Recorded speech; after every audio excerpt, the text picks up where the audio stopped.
Hello students, this is Zainab Nalwala. We are going to study SS lesson number 8, Framing of the Constitution and its Features. Okay. So in this first part we are going to study the meaning and importance of the Constitution. So any systematic collection of the rules designed to govern a country is known as Constitution. Okay. It is the most basic and most important document. Okay. It is subjected to relevant provision. मतलब जैसा जो time पे जैसा provision होगा उस हिसाब से इसमें चेंजेस हम कर सकते हैं. It involves periodically changes. That means that this constitution was made after independence. So there are differences in situations and people's lifestyle from that time to this time.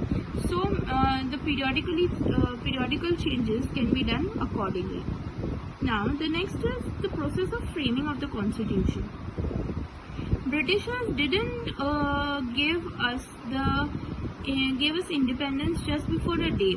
They had to plan according to it. So Britishers handed the duty to the cabinet mission of 3 members to decide the structure of independent India's constitution.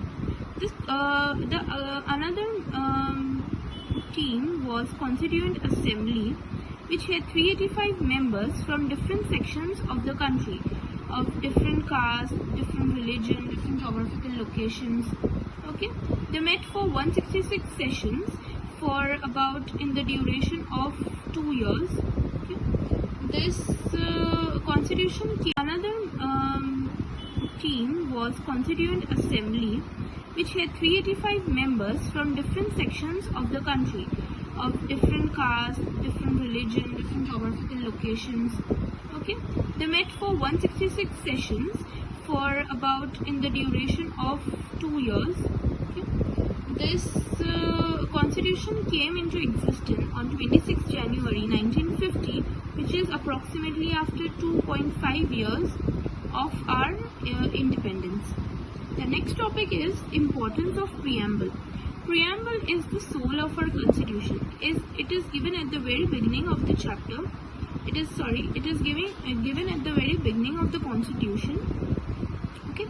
It is a tool to avoid any confusion. Any lawyer or judge throughout the country are bounded to follow all the rules given in the preamble, that is for the welfare of the citizen and the country. Preamble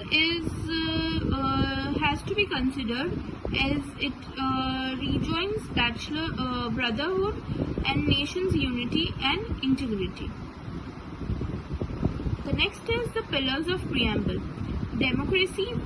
First is democracy, that is by the people, for the people, of the people. Your people have the ultimate power as they elect their prime minister and other ministers. The elected government has the 5 years of tenure in which they have to work for the welfare of the people itself. Any of the countries of the world still have kingship, where the government has the 5 years of tenure in which they have to work for the welfare of the people itself.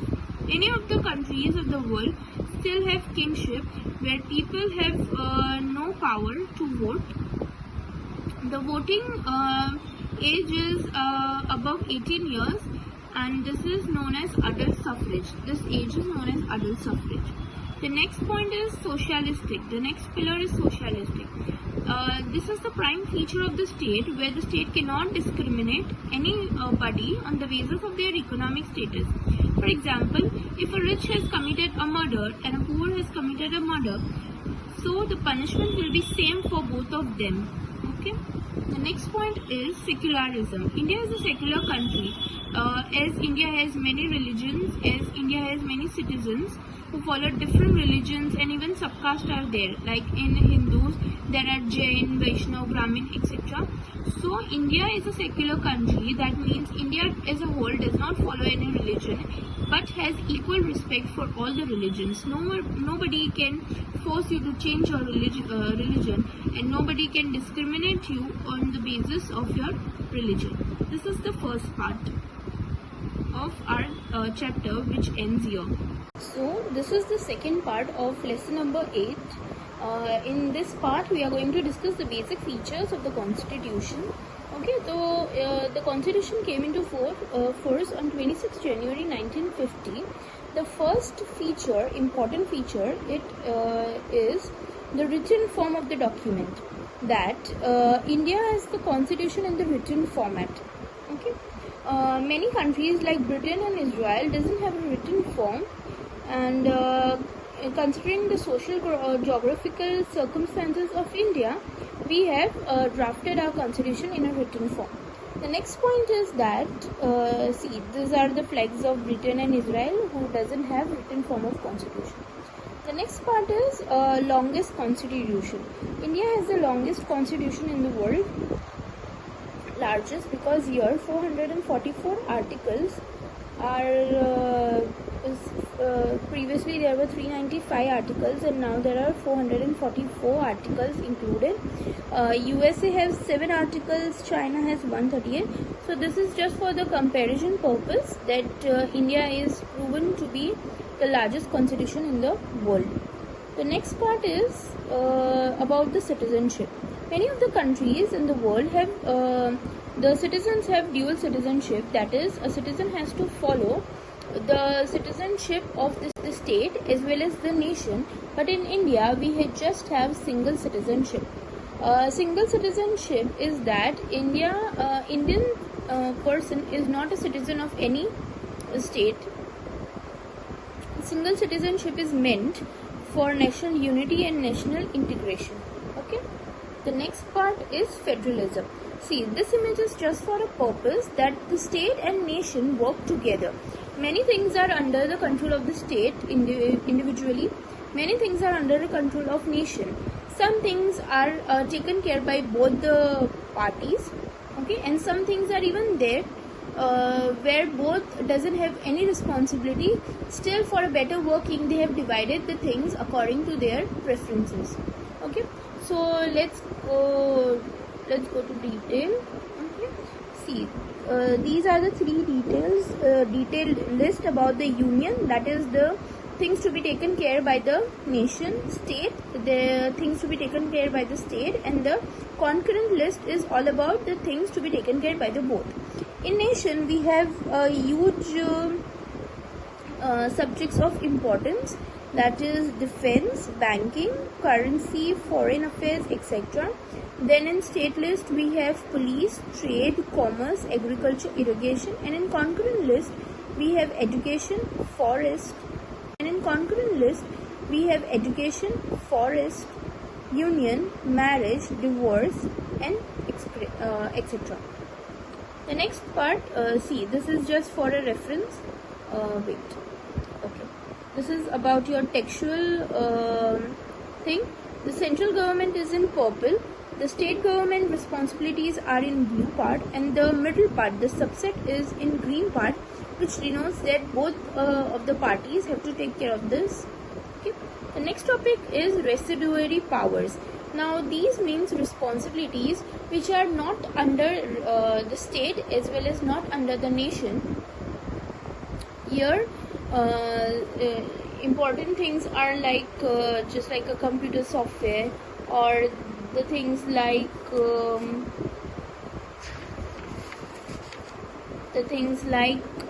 financial distribution.